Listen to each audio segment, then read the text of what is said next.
tonight, I kind of want to cover everything or review everything that we've covered up to this point. I want to make sure that as we're going so in depth in the book of Revelation that we don't lose sight of the big picture. And I think sometimes we have the tendency to do that, especially when we go verse by verse. So we're going to just kind of do a review up to where we've already covered. Now, believe it or not, the book of Revelation is really not that difficult to understand. I know people think that it is, but it's not. In fact, I've broken it all down into what I consider to be a very simple chart. Now, my chart is a modification of Clarence Larkin's chart. So tonight what I'm going to do is I'm going to review by going through this chart and showing you the chronological order of each event up to the last part of chapter 14, because that's where we stopped last week. And then when we finish the 7 vials in a few months, it's going to take about a couple of months to get through that, we're going to do this process again. And the reason I want to do this is because I want you to be able to pull out your chart, and I want you to actually go through the book of Revelation and understand the big picture. So hopefully you brought your chart. Did you bring your chart? People say, no, I don't do that anymore. Well, you really need to do that, especially as we're going through it, because what I really want you to do is I want you to take notes on the chart to help you understand all of these events and how it fits into God's timeline. Now, I know some of you don't like writing on your chart because you're afraid then that it's not going to look pretty. Well, we sell new charts. You can buy a new chart for $1 in the bookstore. So go ahead and just write all over your chart. Take all the notes that you need to so that you can actually flip to this chart when you're studying or going through the book of Revelation and understand what's going on and how each event fits into God's timeline. Now, in chapter 1, verse number 19, John was instructed to write the things which thou hast seen, and the things which are, and the things which shall be hereafter. Now, this is the basic outline of the book of Revelation. You see, the book of Revelation is divided into 3 sections. The things which thou hast seen, the things which are, and the things which shall be hereafter. In other words, past, present, and future. The things thou hast seen refers to the vision that John had of Jesus in chapter 1. You see, John had a revelation of Jesus as he is now in heaven, not as he was when he walked upon the earth. You see, John was one of Jesus' disciples, so he knew Jesus. He had this revelation of who Jesus was, but when he had a vision of Jesus in heaven, he was totally different than what he was familiar with. And that revelation of Jesus is recorded in chapter 1. So chapter 1 is a record of the things that John has seen. The things which are refers to the church age, chapters 2 and 3. Each church that's mentioned in chapters 2 and 3 represent a period of church history. The church of Ephesus represents the apostolic period. It went from 30 to 100 AD. The church of Smyrna represents the persecuted period. Now, let me just make a few comments here. If I were you, I would write over, wrong one. I would write over Ephesus, the apostolic period. I would write over Smyrna, the persecuted period. So in a year or two, you don't forget what each church represents when it comes to church history. The church of Pergamos represents the church state period. That's when Constantine legalized Christianity, and he allowed the church, or I should say Christianity, to become the official religion of the state, the Roman Empire. The church of Thyatira represents the papacy period. In other words, the establishment of the Pope. So what we have here, in a sense, is the advent or the origin of the Catholic Church. And that ran from 590 to 1517 AD. The church of Sardis represents the Reformation period. That began in 1517 and went to 1790 AD. The church of Philadelphia represents the revival period. And what do I mean, the revival period? This is also known as the Great Awakening. This is when you had these great evangelists, and they went all over, and thousands of people would come to outdoor meetings, and they would almost all get saved. There was a great revival that took place. And as a result of this great revival, there was also a lot of missionaries that were sent out. So sometimes scholars refer to this as the missionary period. And then you have the church of Laodicea. It represents the apostasy period. That's from 1900 to the present. Around 1900, we started to see this liberal movement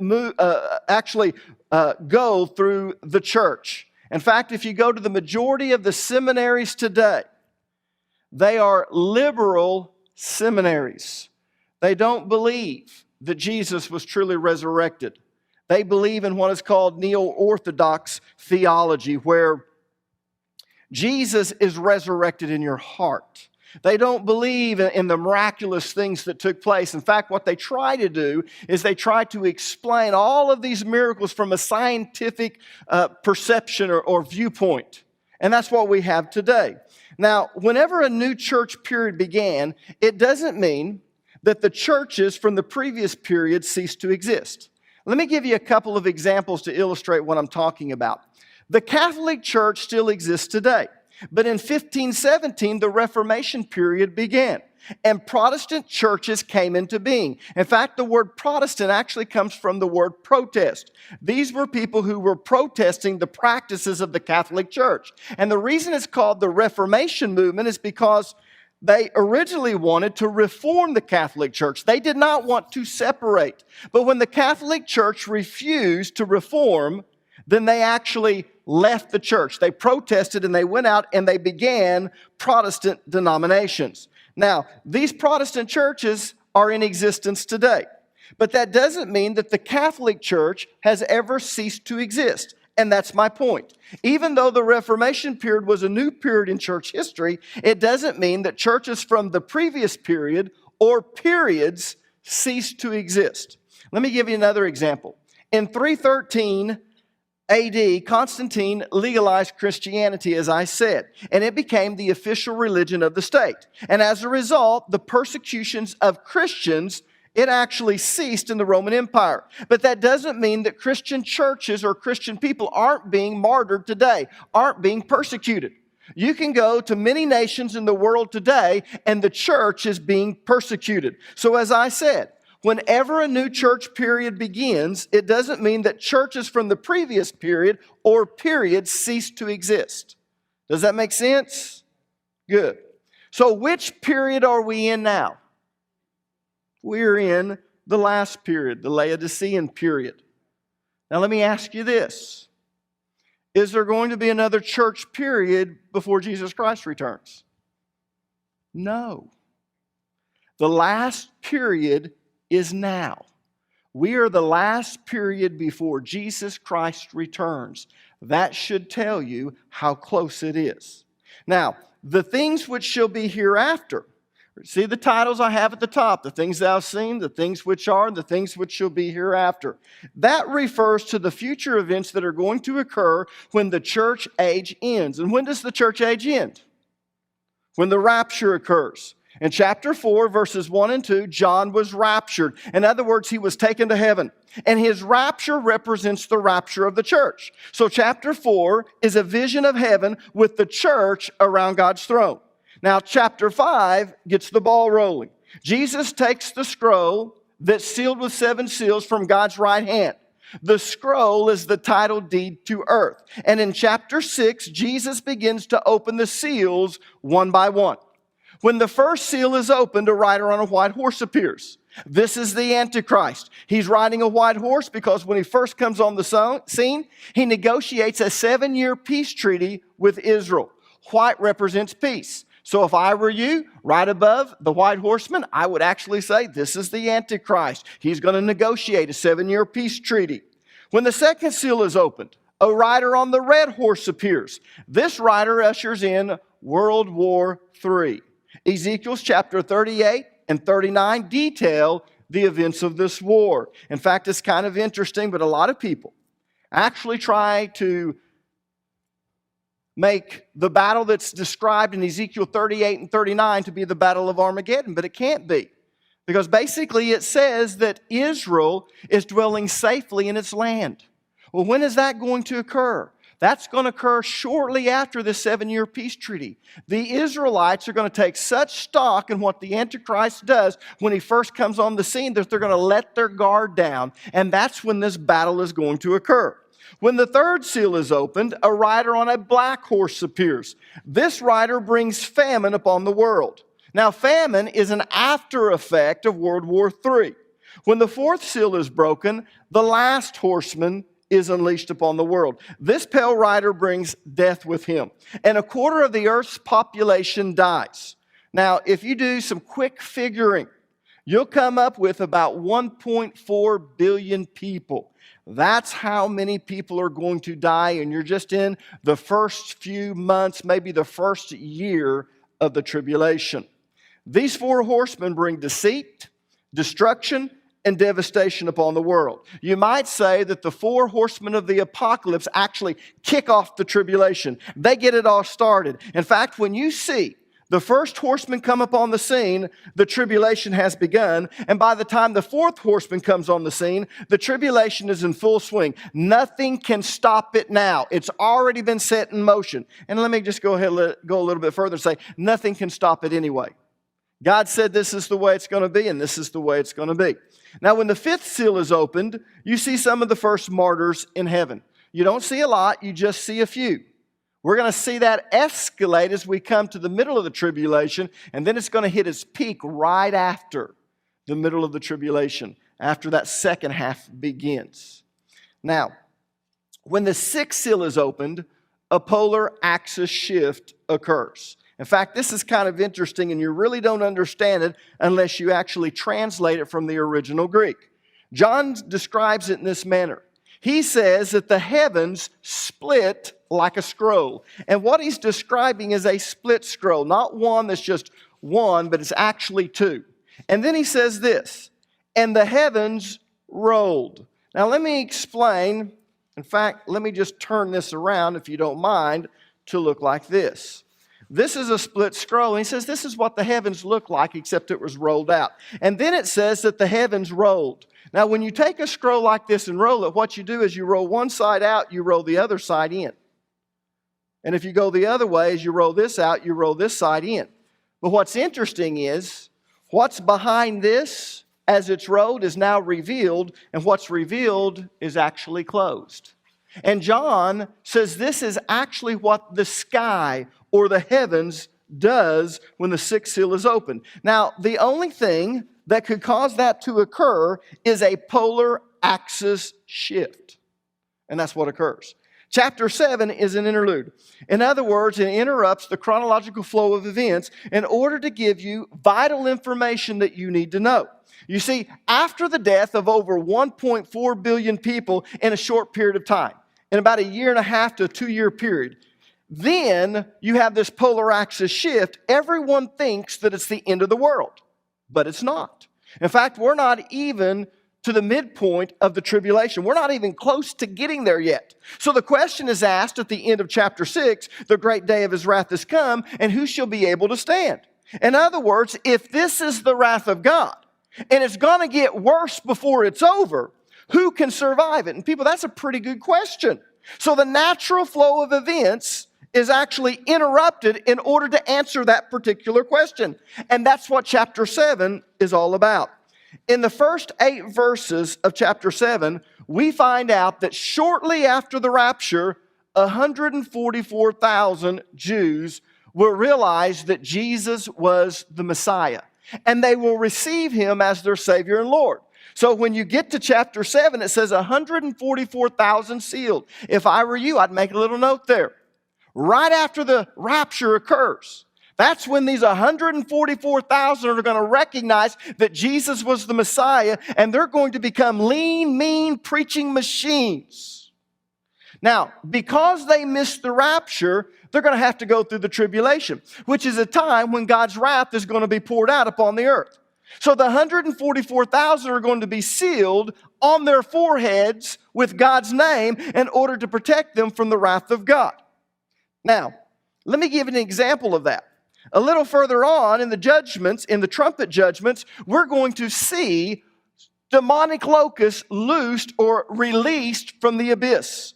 They're going to have the ability to sting like a scorpion. But here's what's interesting. They sting everyone but those who have been sealed on their forehead. So the 144,000 are going to be sealed by God in order to protect them from the wrath of God. But that does not mean that they're going to be protected from the Antichrist. They're going to be protected from the supernatural, but not from the natural. So these 144,000 Jews are going to be martyred for Jesus Christ. Now let me ask you something. Why are they going to be protected from the wrath of God?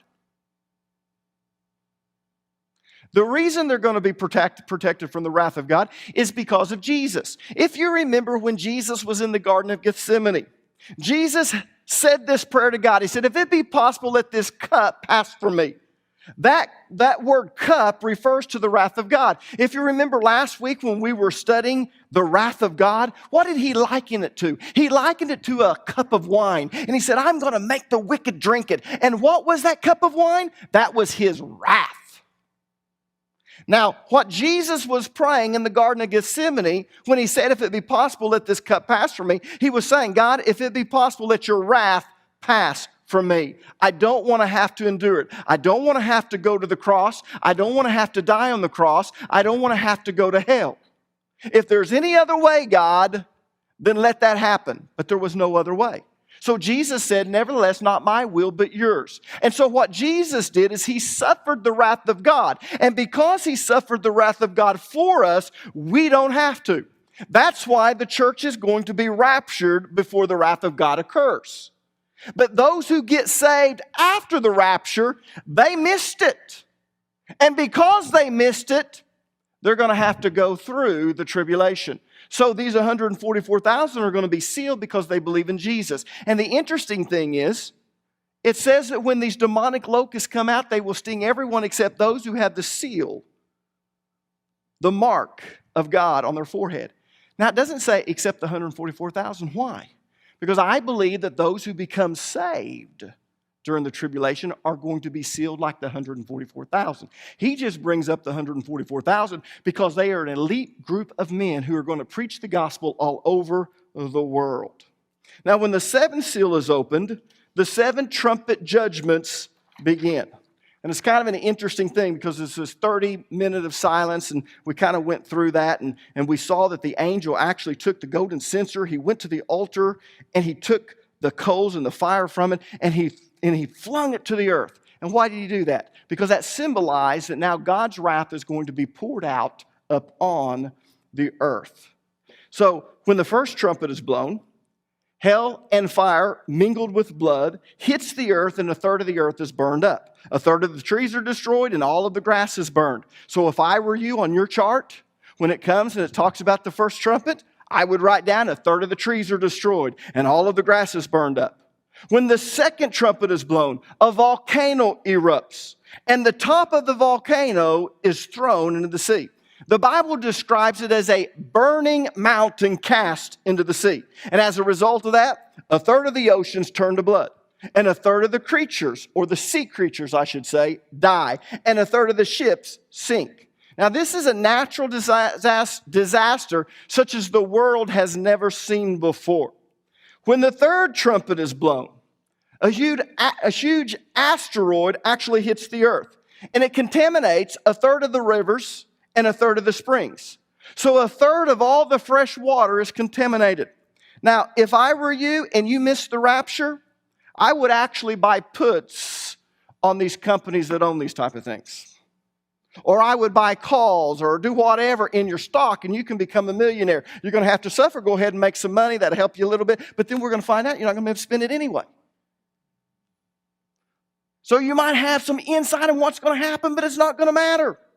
Now, when the fourth trumpet blows, the heavenly bodies are hit with the plague. And this is very interesting because it says that a third of every heavenly body quits giving light. And it doesn't mean that if you count all of the stars and the sun and the moon, a third of them is going to be hit with the plague. No. It means that every star, every planet, the sun, the moon, all the moons around the other planets, they're all going to be hit with the plague, and a third of them will quit giving light. Now, a third part of each of the bodies will quit giving light. And it's interesting because when you translate this from the original Greek, what it's telling us is that a third of the daylight period will actually be darkness. And let me see if I can explain what this means. Let's suppose that the sun comes up at 6 o'clock in the morning and it goes down at 9 o'clock in the evening. That's a period of 15 hours, is that right? So a third of 15 hours is 5 hours. So at a time when the Earth should have 15 hours of daylight, it only has 10. And during 5 of its hours, it's pitch dark. And then it's the same thing for at night, where you usually have the moon shining. And so if it's a full moon out there, and maybe the full moon would be there for 8 hours, or if it's 15 hours, that would be 9 hours. But for a third of that, 3 of the hours, it's pitch dark. For some reason, the moon doesn't shine. And you know that it has to be supernatural because there's really no way to explain this. When the 5th trumpet blows, supernatural locusts that are demon-possessed actually come out of the abyss. And as I said, they possess the ability to sting like scorpions. And for 5 months, they sting everyone who does not have the seal of God on his forehead. Now, they don't have the ability to kill, but they have the ability to inflict excruciating pain upon people to the point that people want to die. When the 6th trumpet is blown, an army from the east actually invades the west. If you notice, it says 200 million, I believe it says 200 million soldiers. But anyways, as we look at 200 million soldiers, the only one that could possibly do that in our time period is the Chinese army. It says that this army is going to kill a third of the population. Now, if you don't mind, let's try and figure out how many people are going to die as a result of this trumpet judgment. The population of the world today is 6.7 billion. And that, of course, was of October 2008. That's when I was kind of teaching on this. Didn't have time to get on Wikipedia and look for it now, so we'll just keep 6.7 billion people. Now, let's suppose that 1 billion people are raptured. I think that's been quite generous, don't you?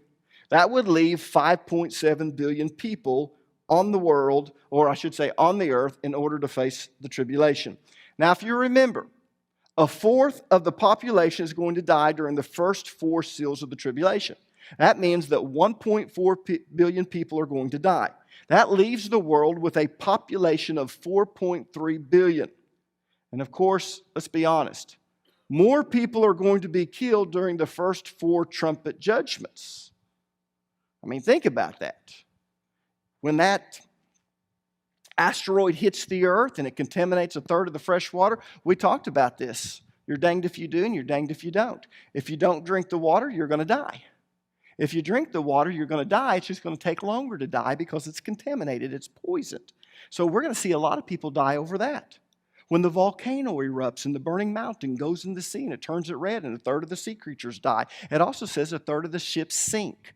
When that takes place, we know that people are going to die.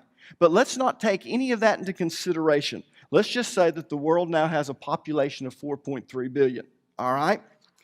1/3 of 4.3 billion people is 1.4 billion people. Now, people, we started off with 5.7. By the time the 6th trumpet judgment occurs, almost half of the population has already died.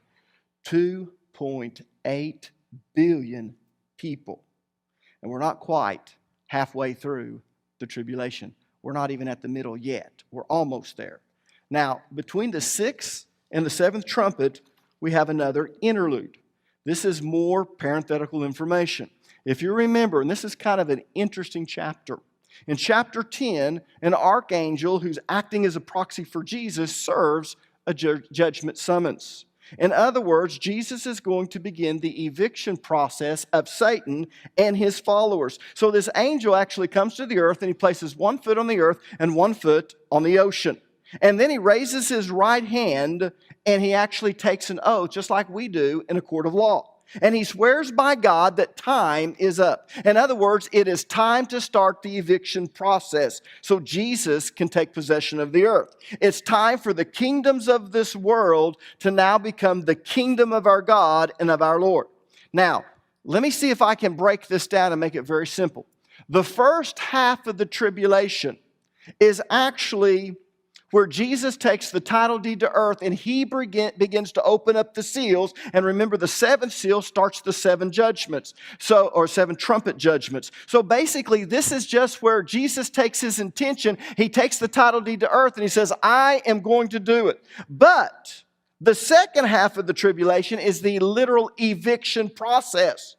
That's why everything escalates. This is why Satan knows, and I'm jumping ahead of myself, when he gets kicked out of heaven, he has only but a short time. Why? Because up until this time, Jesus has the title deed to earth. He's opening these things up, and it's coming all the way up to here, but he hasn't started the eviction process. But once this angel comes down and places his foot on the earth and his foot on the ocean, and he takes an oath and he says, no more time. In other words, time is up. What he means is, it's now time to start the eviction process. Satan and his followers must go. And of course, Satan is going to fight this the whole way. So when the seventh angel blows his trumpet, it means no more delays. Time is up. The second half of the tribulation begins, which means the eviction process has begun. And then the angel does something strange. He takes this book and he hands it to John and he tells him to eat it. So John eats it. And when he first eats it, it's sweet. But then after a while, it becomes bitter in his belly. Now, we need to remember that eat is a Hebrew idiom. It means to consume knowledge by reading and studying. And we use the same figure of speech today. When a person is really interested in a subject, what will he do? Well, he'll read a lot about it, and he'll actually start studying on the subject. And many times you'll hear a person say, well, I just really ate that up. I loved it. So what this is saying is that when John first reads this book about what's going to happen in the second half of the tribulation, he thinks, this is great. It's sweet. Finally, Satan and his followers are going to be evicted from earth, and the kingdom of God is going to come to the earth, and the kingdom of heaven is going to be established, and we're going to have this millennial reign. This is great. But then when he begins to understand the price that's going to be paid in order to do this, it turns his stomach. It becomes bitter because he realizes no matter how bad the first half of the tribulation was, it's nothing compared to the second half of the tribulation. Now, chapters 11, 12, 13, and 14 are also interludes. They're parenthetical information because other things were happening, were going on as the first seals and the trumpets were happening. And then things happen at the middle of the tribulation that you need to understand before we proceed on to the last half of the tribulation. So he's going to give us all of this information in chapters 11, 12, 13, and 14. So in chapter 11, we find out that the temple was built at the beginning of the tribulation. Now here's what's kind of interesting. Scholars have always taught that in order for the third temple to be built, that the Dome of the Rock would have to be destroyed. And I can't tell you for the last 40 years how many preachers have preached that they don't know how, but somehow that Dome of the Rock is going to be gone. But what's kind of interesting is if you read verses 1 and 2 of chapter 11, it tells John not to measure the outer court, the court of the Gentiles. And he tells him why. He says, for the Gentiles are going to trample it down. A concession is going to be made in order for the Jews to be able to rebuild the temple. And he tells us this in the first two verses of chapter 11. And the concession is this: the Dome of the Rock will be able to remain on the Temple Mount. Now, scholars have always said they can't, because the temple has to be built exactly where the Dome of the Rock is. But people, that's not true. In fact, this last time that I was in Israel, we actually went to the Eastern Gate, also known as the Golden Gate. That is the gate that the Messiah is going to come in on. That's the gate that Jesus is going to enter. And it was kind of funny because the Jews are also looking, because they don't accept Jesus Christ, for another Messiah to come. They're looking for the Messiah to come. And because it says he's going to come through the Eastern Gate, there were actually 3 Orthodox Jews that were there. I was over to Israel during the Feast of Pentecost, and so you wouldn't believe how busy the old city was. And what was interesting is these 3 Jews, and usually Orthodox Jews will not go up to the Temple Mount. And most of the rabbis will tell them not to do that because you might step on something that's holy and you just can't do that. But these 3 came up, and I watched how they walked around. They went to the Eastern Gate, and it's padlocked. on the inside. It's also rocked up, but on the inside it's padlocked. And what was interesting is they had a camera, and they were acting like they were opening up, and they were having people take pictures of them because they're looking for the Messiah.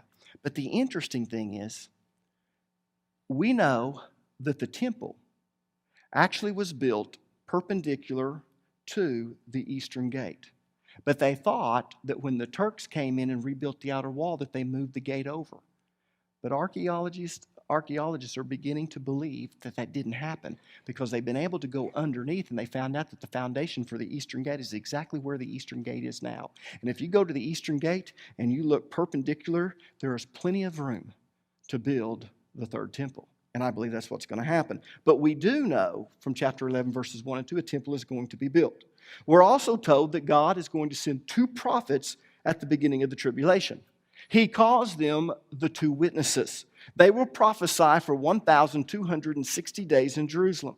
Now, when the 1,260 days are up, which will be at the middle of the tribulation, they're going to be killed by the Antichrist. They're going to lie in the street for 3.5 days. And it says that the eyes of the world will be watching them. Well, with satellite TV, the internet, it's kind of interesting.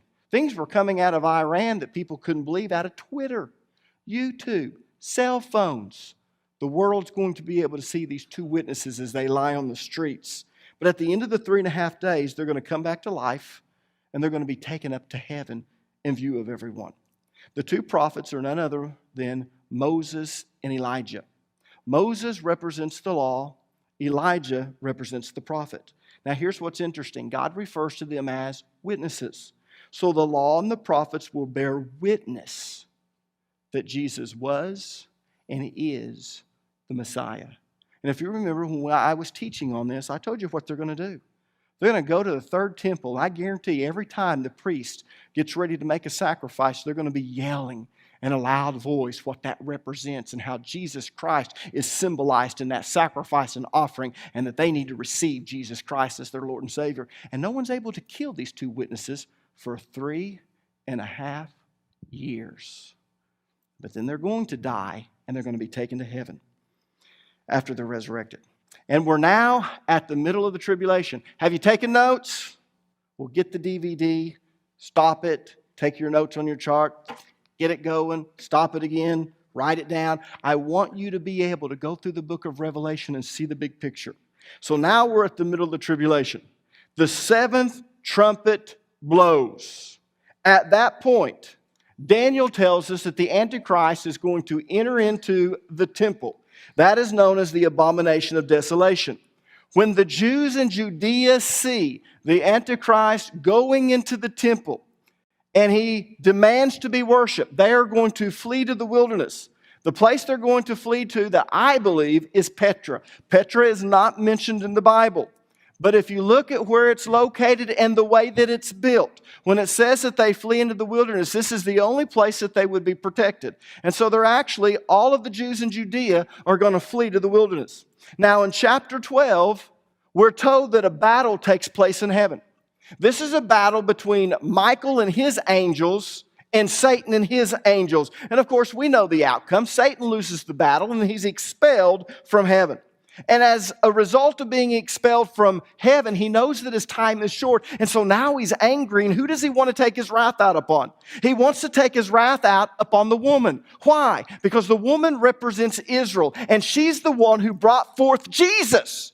And it's Jesus who's doing all of this. And so now he wants to take his wrath out upon the woman, or Israel. But because the woman's fled to the wilderness, he's unable to harm her. So chapter 12 tells us that he turns his wrath upon her seed, or in other words, the remnant. That's the 144,000. Then we get to chapter 13. In chapter 13, the Antichrist and the false prophet are actually introduced.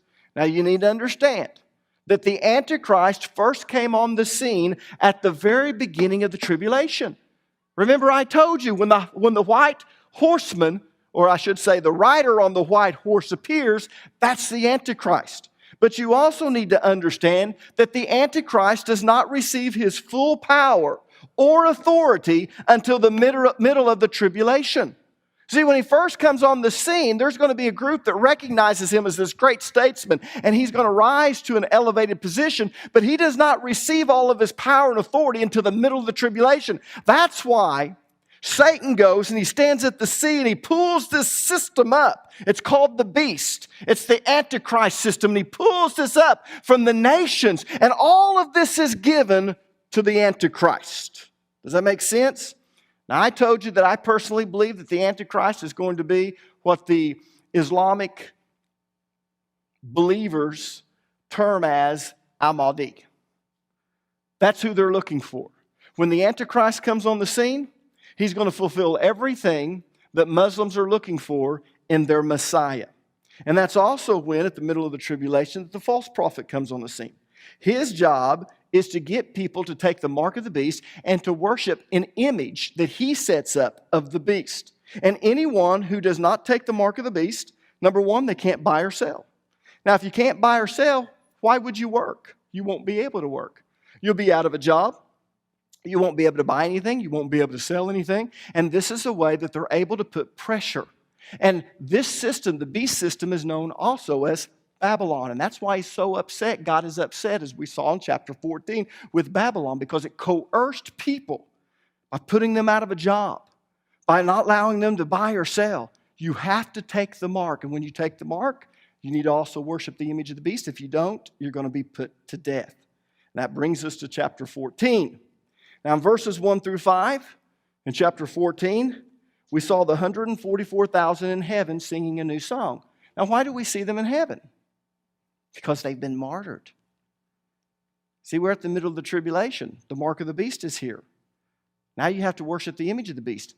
The 144,000 are not going to be.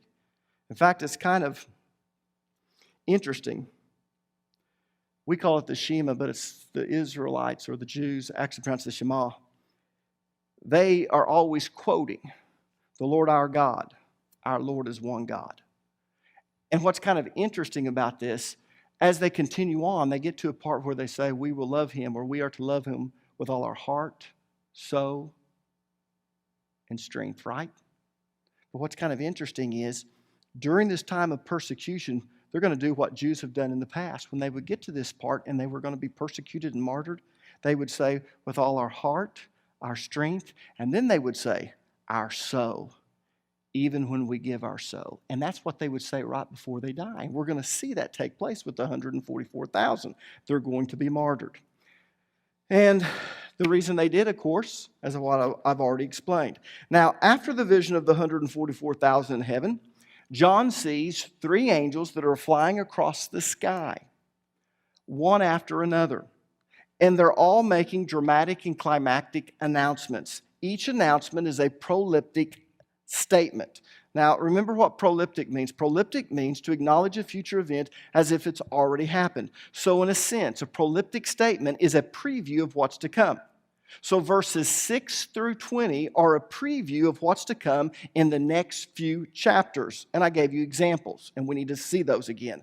The first angel proclaims that the hour of God's judgment has finally come. And sure enough, in chapters 15 and 16, we see that through the 7 vials. Each time one of the angels pours out a vial, that is the wrath of God. And it comes upon the world. The second angel proclaims that Babylon has fallen. That doesn't happen until chapter 18, verse 2. That's when we see the fall of Babylon. But it does fall. And then the third angel proclaims that those who take the mark and worship the image of the beast, they are going to be eternally damned. And we don't see that, I'll be honest with you, until we get to chapter 20. But it does take place. And of course, verses 14 through 20, which we're going to study next week, actually is a preview of the Battle of Armageddon. So we see, in a sense, in the 14th chapter, an outline of the final 3.5 years of the tribulation. This is what's going to happen right before Jesus appears and then when he appears. But tonight, all I wanted to do, because we've gone so far in depth, verse by verse, is for you to see that actually, in one short period, I can go completely through the book of Revelation. And that's what I want you to see with this chart. So hopefully, if you can't remember all of these things and write them down on your chart, get the DVD. Stop the DVD, start taking notes. But here's what's interesting. You'll literally be able to go through the book of Revelation, and in about 15 minutes, you can actually go through this, look at this, and go all the way through it. And if you do that every once in a while, you have mastered the book of Revelation. So as I said, after we finish the 7 vials in 2 or 3 months, I'm going to do this again. I'll try to announce it ahead of time for those of you who don't like reviews, so you can stay home if you want. But you really need to hear this over and over again for you to go, I'm getting this. You're right. This is not that difficult. Tonight we're going to finish chapter 14. Now, to be honest with you, most people have a hard time or difficult time understanding chapter 14 because they don't realize that all of the visions in it are proleptic. In other words, they refer to future events as if they've already happened or as if they're happening at the present time. As an example, when the second angel proclaims that Babylon has fallen, he's proclaiming it as if it's already happened. But the truth is, it hasn't happened yet. It doesn't happen until chapter 18, verse number 2. But he's proclaiming it as if it's already happened. That's what proleptic means. You're referring to an event as if it's already happened, even though it hasn't. Or you're referring to an event as if it's happening right now, but it really isn't. It's a future event. So in a sense, these proleptic visions in chapter 14 are a preview of what's to come in the last half of the tribulation. In verses 1 through 5, we see the 144,000 in heaven, and they're singing a new song. But the truth is, they're not in heaven yet, at least not at this point in the timeline. So let's go back and look at the chart here. If you look at chapter 14 right through here, this is a major interlude. But the interesting thing about it is, it's talking like the 144,000, which is right here, is taking place right now, right after the 7th trumpet. But the truth of the matter is, not all of them are going to be martyred until the end of the 7 vials. So we can't look at this and say, now wait a minute, the 144,000 are all in heaven. No, not yet. They will be in heaven because they're all going to be martyred sometime during the last half of the tribulation. They're going to be martyred for refusing to take the mark of the beast or refusing to worship the image of the beast. But John sees the 144,000 in heaven as if it's already happened. In verses 6 through 7, John has a vision of an angel flying across the sky, proclaiming that the hour of judgment has come. But the truth is, the hour of God's judgment has not yet come, at least not at this point in the timeline. Again, if we look at where this timeline takes place, this timeline is taking place right here. But the truth of the matter is, it doesn't take place until chapters 15 and 16. So even though it's proclaiming that the hour has come, it really hasn't come yet. It will very shortly. And sure enough, as I said in chapters 15 and 16, we see God's wrath poured out upon the earth through these 7 vials. In verse number 8, John has another vision of an angel proclaiming that Babylon has fallen. And as I've already said time and time again, Babylon doesn't fall until the 18th chapter, verse number 2. But this angel is proclaiming it as if it's already happened. What does that tell us? It tells us that this is a proleptic vision. It's a preview of what's to come. God is so sure that it's going to happen, He goes ahead and announces it. This has already happened, though it hasn't happened yet. In verses 9 through 11, John has a vision of another angel, warning people not to take the mark or to worship the image of the beast. He tells them that they take the mark or they worship the image of the beast, they're going to suffer eternal damnation, which will happen. But it won't happen until the great white throne judgment. And where is the great white throne judgment? It's all the way back here. We're going to get right in here in the great white, right there's the great white throne judgment. But he acts as if it's going to take place immediately. And now we come to what we're going to study tonight, which is verses 14 through 20. And let me remind you, this vision is also proleptic. In other words, it's a vision of an event that's not going to take place until the very end of the tribulation. But when you read it, it sounds as if it's taking place right now, but it's not. It's proleptic. But those who don't understand this, They try to place this event right after the seventh trumpet in the timeline. And that's what confuses them. It doesn't make sense. All of a sudden, you see this judgment taking place right about here, the seventh trumpet. But you know what? It's not supposed to take place until Jesus Christ actually returns here in chapter 19. And so most people, as they're reading along, because this is the way we write in Western literature.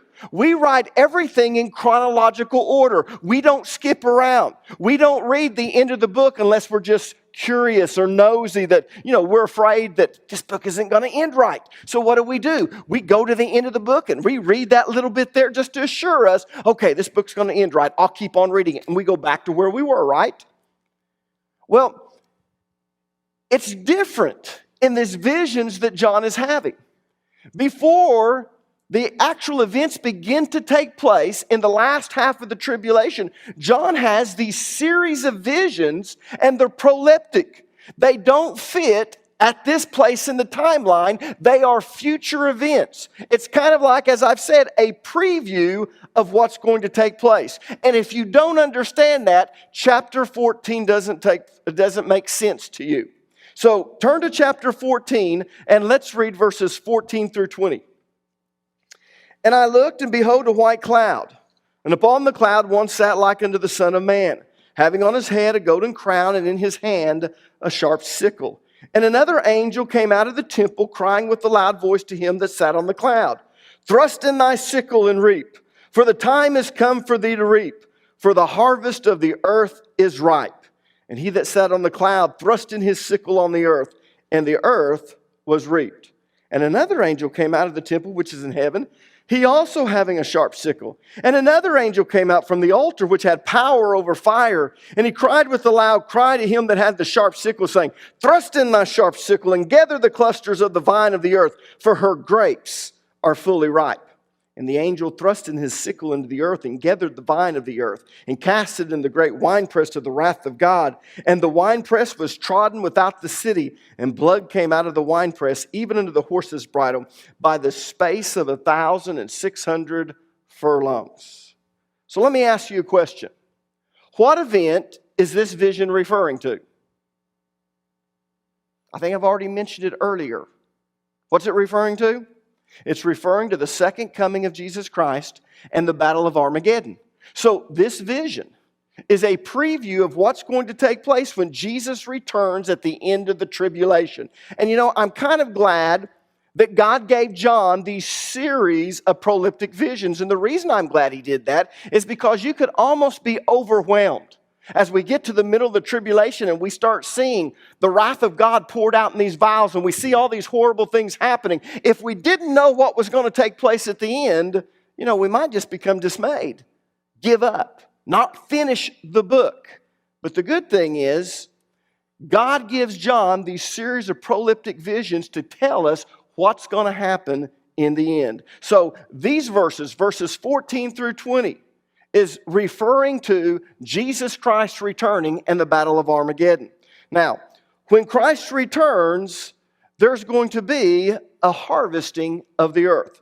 The harvesting of the grain symbolizes the harvesting of the saints, those who didn't take the mark, those who did not worship the image of the beast. Now, the reason they're on the earth in the first place is because they were not ready when the rapture occurred. These are the people who got saved as a result of the 144,000 preaching the gospel of Jesus Christ. Or maybe they sat in church all their life, but they never received the gospel of Jesus Christ. And when the rapture occurred and all of their loved ones were raptured and they were left behind, they turned their life to Jesus Christ. But for whatever reason, they turned to Jesus. And when he comes, part of the harvest is him reaping the saints. The harvesting of the grapes, on the other hand, symbolizes the harvesting of the wicked. Those who took the mark and worshiped the image of the beast. They're going to be gathered together for destruction. So, now that you understand the overall meaning of this vision and where it fits in the timeline, let's study it verse by verse. Now, the reason I said where it fits in the timeline, again, if you have your chart, even though we're right here, chapters 12 and 14, we've been studying all of this. This vision in verses 14 through 20 has to do with chapter 19, when Jesus returns in the Battle of Armageddon. Does that make sense? So now that you know where it fits in the timeline, let's tear this apart verse by verse. Verse 14, and I looked, and behold a white cloud, and upon the cloud one sat like unto the Son of Man, having on his head a golden crown, and in his hand a sharp sickle. Here we have a picture of Jesus Christ returning to the earth. He's sitting on a white cloud. Now, it gives the impression as you read this in the Greek that the cloud is his throne and he's descending on it. He's wearing a golden crown, and this is kind of an interesting crown. It's not a diadem. This is actually the type of crown that you wore when you won or you were victorious in some type of either game or battle. And when you were victorious, you would wear this type of crown. So when Jesus returns, he's returning as the victorious Messiah. You know, it's kind of interesting. But so many people do not understand that Jesus won his victory through his death, burial, and resurrection. But when he left, most people didn't see the victory that he earned. But when he comes back, he's going to be wearing a golden crown. He is going to be wearing the sign of victory. And he also has a sharp sickle in his hand, ready to begin the harvest. And this is kind of an interesting little passage here, because the first harvest in this vision is a harvest of the elect, the saints. The second harvest is a harvest of the wicked. But they both happen at the very same time. They both happen when Jesus Christ returns. So even though in this vision we're getting two different pictures, we're seeing a harvest of the saints and we're seeing a harvest of the wicked, we need to understand that this harvest takes place at the very same time, when Jesus Christ returns. So let me explain a few things so you'll understand what I'm talking about. When Jesus first came, he came as a sower. The seed that he was sowing was the Word of God. Those who received the Word of God were born again, and they produced fruit in their life. But the final harvest does not happen until Jesus returns. In fact, Jesus referred to the harvest as the end of the world. I want you to turn to the parable of the tares in Matthew the 13th chapter, verses 37 through 43. How many of you remember the parable of the tares? In fact, let me give you a little background information. This isn't in my notes, but you do need to understand this.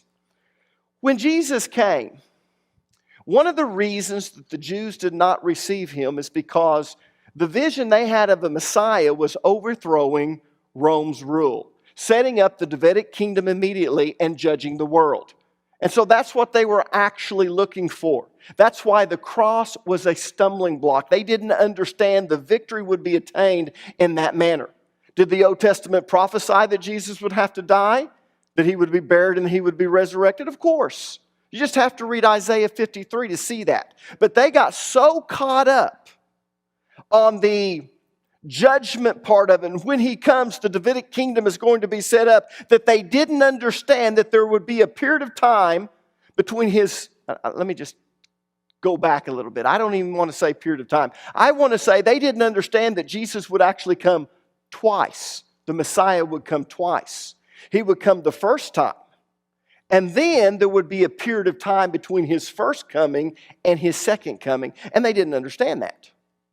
And so Jesus told parables in order for them to understand that there was going to be a period of time between the first coming of the Messiah and the second coming of the Messiah, and that was going to be known as the church age. So the parable of the tares is one of these parables that Jesus taught. So knowing that, let's read it. He answered and said unto them, He that soweth the good seed is the Son of Man. Now who is the Son of Man? Jesus. It's pretty simple. Jesus was referred to as the Son of Man. So he said, He that soweth the good seed is the Son of Man. The field is the world. The good seed are the children of the kingdom, but the tares are the children of the wicked one. The enemy that sowed them is the devil. And notice this. The harvest is the end of the world, and the reapers are the angels. As therefore the tares are gathered and burned in the fire, so shall it be in the end of this world. The Son of Man shall send forth his angels, and they shall gather out of his kingdom all things that offend and them which do iniquity, and shall cast them into a furnace of fire, and there shall be wailing and gnashing of teeth. Then shall the righteous shine forth as the sun in the kingdom of their Father. Who hath ears to hear, let him hear. Now this is kind of interesting, because remember I told you in chapter 10, we saw this great angel who looks much like Jesus, but he's not Jesus. He's the proxy. He's coming in and he has a judgment summons, and he puts one foot on the earth and one foot upon the ocean or the seas. What he's doing, he's actually taking, how do I say this? He's now coming in and saying, I'm going to take the earth for Jesus. We're now claiming it as ours. They had the title deed, but now they're coming in, they're taking possession of it. And so we saw that when the seventh trumpet was blown, that the kingdoms of this world became the kingdoms of our God and of His Lord. And so now we're seeing the possession of it. Now we're going to jump to the very end. And he says, or he tells us in this parable of the tares, that when the kingdom comes, he is going to go and get the wicked and pull them up because they're not to be in his kingdom. And that's what we're seeing. Now, I want you to notice when the harvest occurs, according to the parable of the tares. The harvest is the end of the world. So when the Son of Man returns, when Jesus returns at the end of the tribulation, there is going to be a final harvest. And that's what this vision is all about. The final harvest. Verses 14 through 16 is the harvest of the righteous, the harvest of the saints. Verses 17 through 20 is the harvest of the wicked.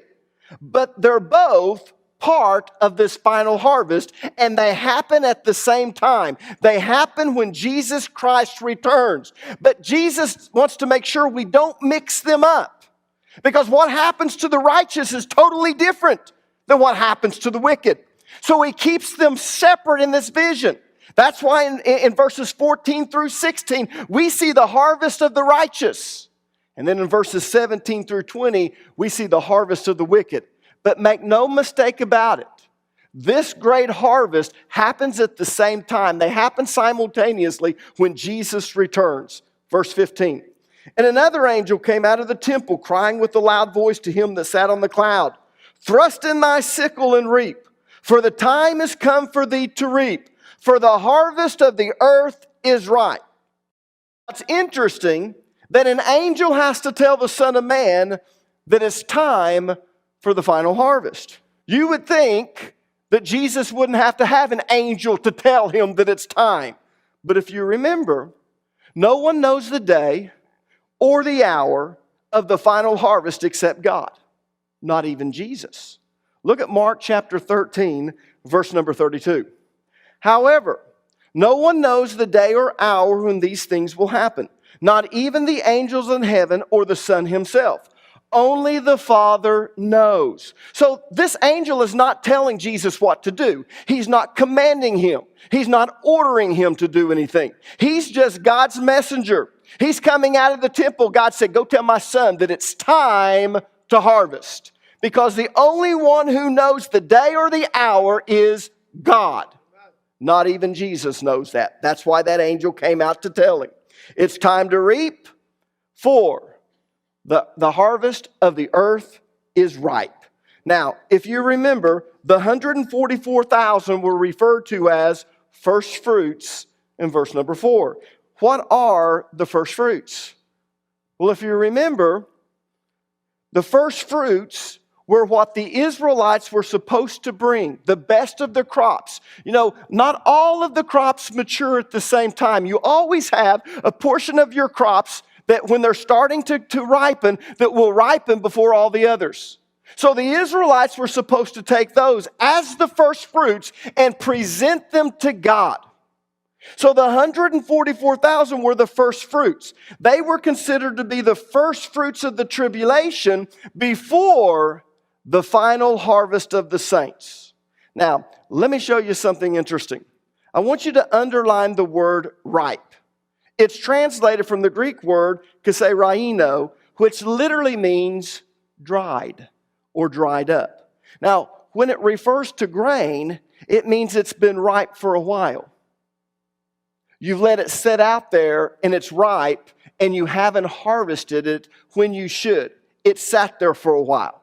So the implication is that God in His mercy has delayed the final harvest until the last possible minute. Now, why would God do that? Now, some of us think, well, it's because the judgment's coming. No. The reason God delays it for so long is because He is a merciful God. He wants everyone to be saved that will be saved. Verse 16. And he that sat on the cloud thrust in his sickle on the earth, and the earth was reaped. Now, I want you to notice who's doing the reaping of the righteous. Who's doing the reaping of the saints? Who is it? It's Jesus. He's the one who's gathering in the saints. But that won't be the case when it comes to the wicked.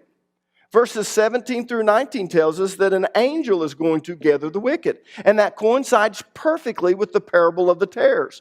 I want you to turn back to the parable of the tares in Matthew 13, and we're going to read verses 41 through 42.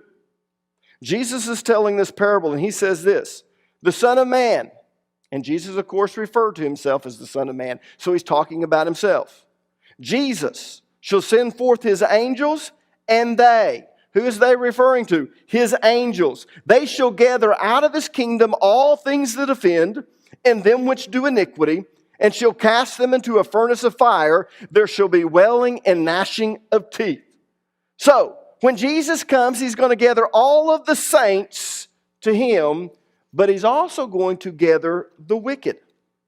What's he going to do with the wicked? Well, that takes us to verses 17 and 18. Look at verses 17 and 18. And another angel came out of the temple which is in heaven, but he also having a sharp sickle. And another angel came out from the altar which had power over fire, and he cried with a loud cry to him that had the sharp sickle, saying, thrust in thy sharp sickle and gather the cluster of the vine of the earth, for her grapes are fully ripe. Now, did you notice that grain or wheat was used to represent the saints? But it does not represent the wicked. What does he use to represent the wicked? He uses grapes. Now, if I would have wanted to stay parallel with the parable of the tares, I probably would have put tares here. But there's a reason why he uses grapes to represent the wicked. The reason he uses grapes to represent the wicked is because it's a great picture of what's going to happen to the wicked when Jesus returns. You see, the main purpose for raising grapes in their day was to make wine. And the way that you made wine was that you gathered all of the grapes up and you put them into a wine press. And then the women would get into the wine press, and sometimes you would let small children do that, but they would get into the wine press barefooted. And they would crush the grapes by stepping on them. Now, the reason that they were barefoot is because you did not want to crush the seeds. And if you're barefoot, your skin is pliable enough and the tissue at the bottom of your feet that you can feel them, but you don't have enough weight if you're barefoot to actually crush the seeds. And the reason you don't want to crush the seeds is because it makes the wine very bitter. Does that make sense? So the women would get into this wine press, and they would grab the bottom of their dresses, and they would pull them up, and they would tuck them into a rope or whatever they had tied around their waist, and they would tuck it in. And the reason they would tuck it in is because they didn't want to stain their clothes. Sometimes, if you weren't careful and you had some little children in there with you, they would think it was really cool and they'd start jumping on those grapes. And what would the women do? Don't do that. Just trample them. Because if you start jumping on them, what's going to happen? That grape juice is going to start splattering everywhere and it's going to stain your clothes, and they didn't want to stain their clothes. So they would trample all of these grapes, and the juice from the crushed grapes would begin to flow into a lower container. And that's how they would gather their wine, or in other words, the first process in making the wine. Now, I want you to see how this very same process is used to describe what's going to happen to the wicked when Jesus Christ returns. Look at verses 19 and 20. And the angel thrust in his sickle into the earth, and he gathered the vine of the earth and cast it into the great winepress of the wrath of God. Now, are the righteous going to be cast into the great winepress of God's wrath? No. We don't have to experience the wrath of God. Not because we're perfect, not because we're righteous, but because Jesus experienced God's wrath for us. We covenanted with Him and became one spirit with Him. He was made our sin. He experienced the wrath of God for our sin. And when all of our sin was paid for, God raised Him from the dead. Therefore, we don't have to face the wrath of God. But those who have rejected Jesus Christ, because they refuse to receive Him as their Lord and Savior, they must face the wrath of God because they rejected God's means or method of procuring salvation. Does that make sense? Now, what's kind of interesting, it says, "And the angel thrusted his sickle into the earth and gathered the vine of the earth and cast it into the great winepress of the wrath of God. And the winepress was trodden without the city, and blood came out of the winepress, even unto the horses' bridles by the space of 1,600 furlongs." How many of you have heard that the blood is going to be as high as a horse's bridle at the Battle of Armageddon? Where do we get that? Right here. This is the vision where we see that. Now, let's kind of go through this and see what he's talking about. He tells us that an angel is going to gather the wicked, and he's going to throw them into the winepress of God's wrath. And then the Son of Man tramples them until the blood flows over the entire nation of Israel. Now, if you noticed, it doesn't say that Jesus is the one that's going to trample the grapes, does it? So how do I know that the Son of Man is going to be the one that when all the grapes are thrown into the great winepress of God's wrath, that Jesus is the one that's going to get in there and trample them? I know that because of the book of Isaiah. Turn to Isaiah chapter 63. I'm going to read verses 2 and 3, and then I'm going to jump down to verse number 6. This prophecy in the book of Isaiah is referring to the Battle of Armageddon. It's referring to when the Messiah comes back the second time. All right? Notice what it says. "Why are your clothes so red, as if you have been treading out grapes? I have been treading the winepress alone. No one was there to help me." Now, it doesn't mean that he's upset that no one was by himself. It means that I did it and I did it alone. Who is I? The Son of Man. "In my anger, I have trampled my enemies as if they were grapes. In my fury, I have trampled my foes. Their blood has stained my clothes." Verse 6. "I crushed the nations in my anger, and I made them stagger and fall to the ground, spilling their blood upon the earth." So according to Isaiah, Jesus is the one who's going to trample the wicked with such fury that he won't even care that he's staining his clothes. Now, again, I want to say this. Because making clothing was so much more difficult in Jesus' time. You didn't just go down to, I was going to say Anthony's, but I don't even know if there is an Anthony's anymore. You didn't just go to Walmart or you didn't just go to J.C. Penney or any place like that and buy your pants and buy your shirts. No, you made everything.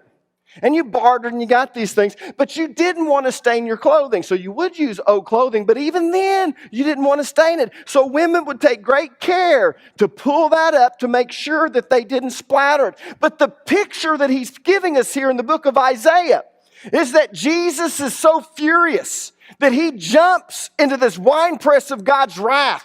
He doesn't even take time to pull up his garments. He doesn't care about that. And he still has the sandals on. And he's crushing even the seeds. And the reason he's crushing that is because it is a time of bitterness. And he's just splattering the blood of all of these people who come.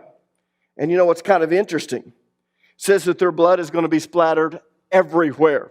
In fact, Revelation chapter 14 verse 20 tells us that their blood is going to flow over the entire nation of Israel.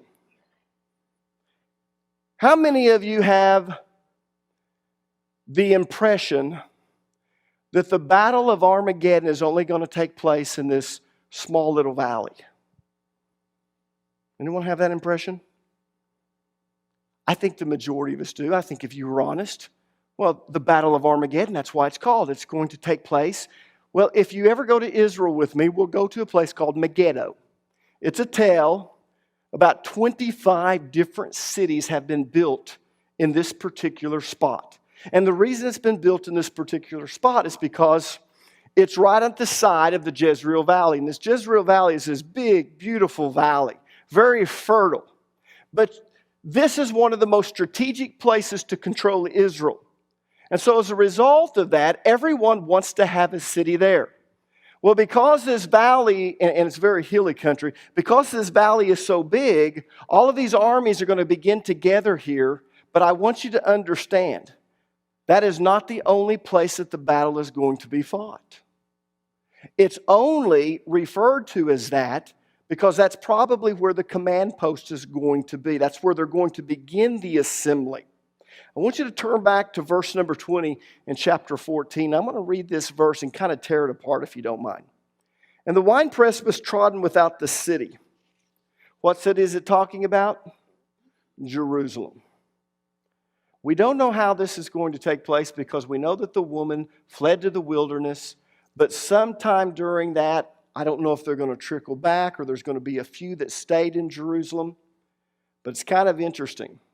It's like there's a revolution that's taking place. And in fact, what's kind of interesting is it seems that there's a rebellion against the beast. And he comes back to the land of Israel to cut them off. And when he does, they gather together and the Son of Man is coming. And so they join together to fight against Jesus. But it says that the winepress was trodden without the city. And the reason it's saying that is because Jerusalem is the only place that's probably going to be protected from this battle. Everywhere else, the battle is around Jerusalem. And in fact, it's going to be right outside of Jerusalem. We're going to see that in a minute. And it said, and blood came out of the winepress, even into the horse's bridle, by the space of 1,600 furlongs. Now, let me just kind of go through this bit by bit.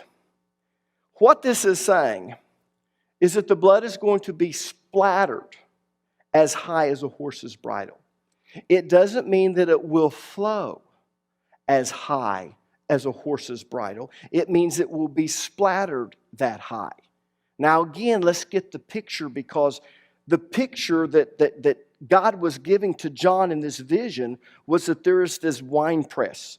And the main thing that you did not want to do in the wine press was to get in there and begin to trample it where the grape juice starts splattering everywhere. Number one, you're wasting the juice. Number two, you're staining your clothes.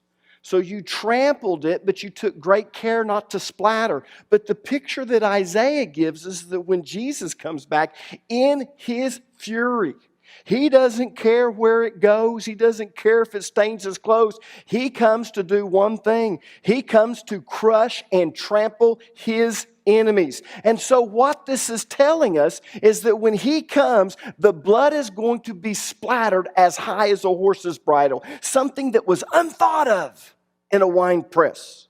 And the whole nation of Israel is going to be covered with it. This won't just happen in the valley of Jezreel.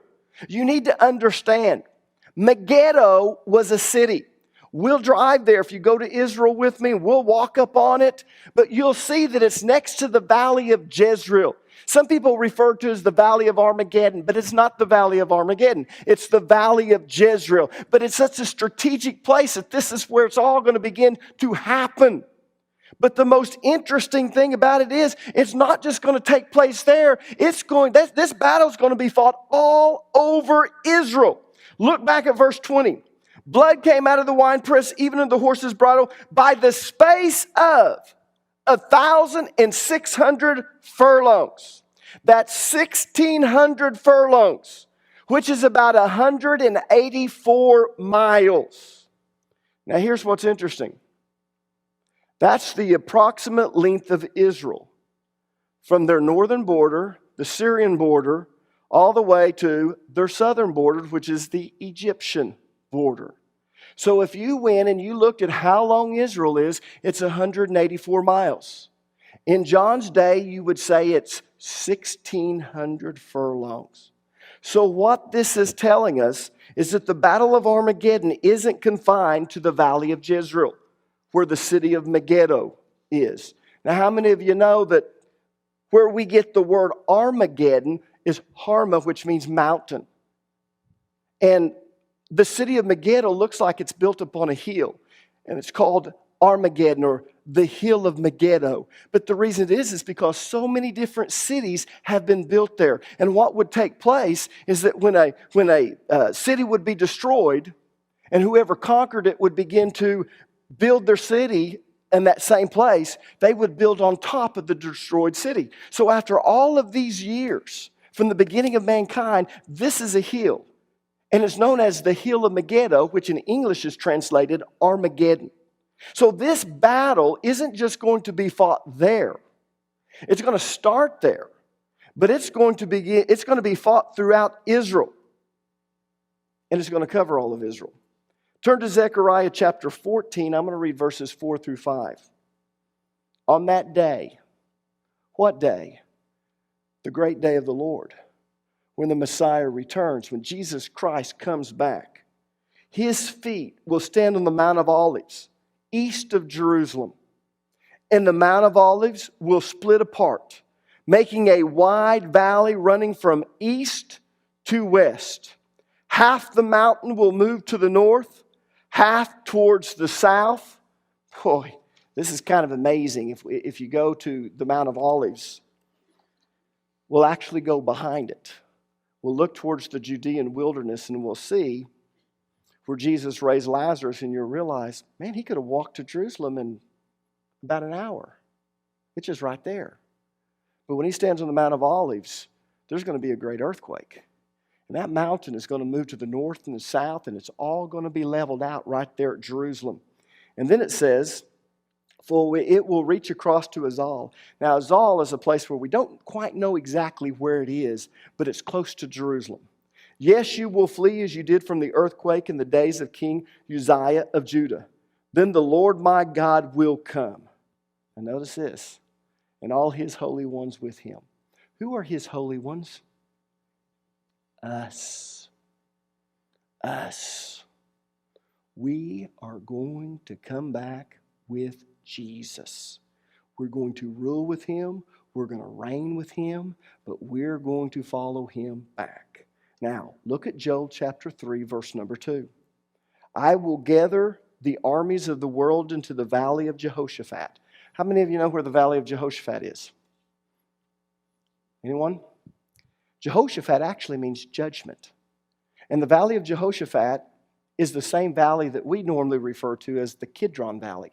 Now, the Kidron Valley is actually the valley that runs between the Mount of Olives and Jerusalem. And you need to understand that when you stand on the Mount of Olives, you look right down into Jerusalem. You look right at the Temple Mount. And the only thing that's separating you from the Mount of Olives from the Temple Mount is this valley. In fact, what's kind of interesting is when Jesus was praying in the Garden of Gethsemane, it's at the very foot of the Mount of Olives. And when they came and got Jesus in the Garden of Gethsemane and took him to Caiaphas' house, they actually took him to the valley of Jehoshaphat, the Kidron Valley, and walked him up to Caiaphas' house. In fact, you can still go, and the steps from Jesus' day are there, and we're pretty sure when you go to what we consider to be Caiaphas' house that it truly is Caiaphas' house. And if you ever go there, I'll explain how we know that it is. But what's kind of interesting, it says, I will gather the armies of the world into the valley of Jehoshaphat. So these armies aren't just going to be in the Jezreel Valley where Megiddo is, Armageddon. They're also going to be where Jerusalem is. There I will judge them for harming my people, my special possession, for scattering my people among the nations, and for dividing up my land. Now, I'm going to be honest with you. Did you catch that last little part? And for dividing up my land. I am not an advocate of land for peace. That is not the Palestine's land, the Palestinians. That is the Jews' land. God gave that to them. And one of the reasons is he's upset at the nations is because they scattered his people among the nations. And then it says, and they divided up my land. That is his land. But the whole thing that I want you to see is that this battle that sometimes we think is going to happen in this little place, you need to understand, all of the armies of the nations are going to gather in this little place like Israel. And they're going to surround Jerusalem, and they're all over the nation. And it's like, oh my gosh, I don't even know why God brought these people back to this land. It's all over. They're going to just wipe them off the face of the earth. And if you've been following what I've said, I truly believe that the one world religion is not going to be the New Age movement. It's going to be Islam. And they're going to come and they're going to want to wipe the Jews off the face of the earth. And guess what's going to take place? Jesus is going to return at that very moment. And he is going to trample the wicked as a person tramples grapes. And he's going to do it in his fury, because these are people that have come to even fight against him. And this is a preview of Armageddon. So, even though we're not there yet in the timeline, we're still where it says, major interlude, chapters 12 through 14. This doesn't actually happen till we get to chapter 19.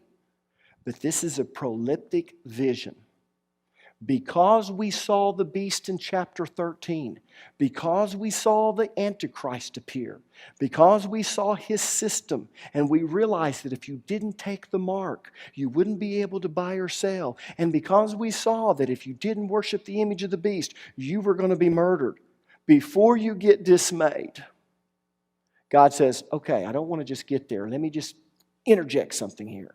And he gives us these proleptic visions in verse number 14 to encourage us, to tell us, hey, listen, the second half of the tribulation is going to be bad, but let me tell you how it ends.